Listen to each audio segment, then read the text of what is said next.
మీ అందరికీ ఒక మాట అండి. ముందుగా మీ అందరికీ భారత్ మాతాకి జై.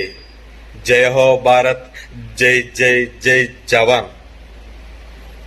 ఆపరేషన్ సింధూర్, పాకిస్తాన్ ఉగ్ర మూకల మీద మన ఇండియన్ ఆర్మీ తిరగబడితే ఎలా ఉంటుందో తెలుసా? మొత్తం పాకిస్తాన్ ఉగ్రవాదులు చల్లాచెదురైపోయారు. ఈ దెబ్బతో ఆపరేషన్ సింధూర్ చర్యలతో మన ఇండియన్ ఆర్మీ కొట్టే దెబ్బకి పాకిస్తాన్ ఉగ్రమూకలు అల్లాడిపోతా ఉన్నాయన్నమాట.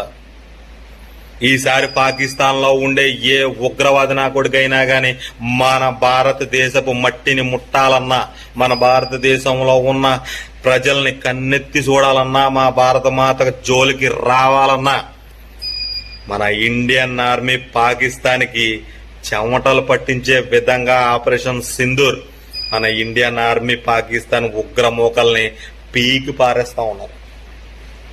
మా భారత మాత జోలికి వచ్చినా, మా భారతదేశంలో ఉన్న ప్రజల్ని కన్నెత్తి చూసినా, మా భారతదేశపు మట్టిని ముట్టుకున్నా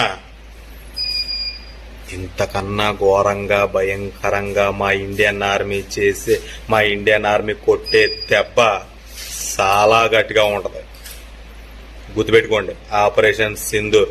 ఈ దెబ్బతో పాకిస్తాన్ ఉగ్రవాదులే కాదు, ప్రపంచ పటంలో పాకిస్తాన్ అనే మ్యాప్ కూడా లేకుండా పోద్ది అన్నమాట.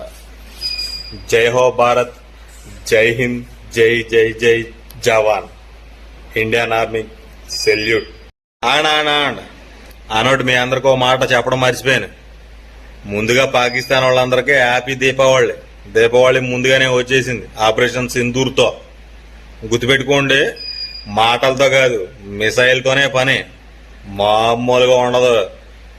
తుక్కు రేసిపోతే ఒక్కొక్కడిని పరిగెట్టించి మా భారత సైన్యం పాకిస్తాన్ వాళ్ళని తరిమి కొడతారన్నమాట. పాకిస్తాన్ ఉగ్ర పీడల్ని.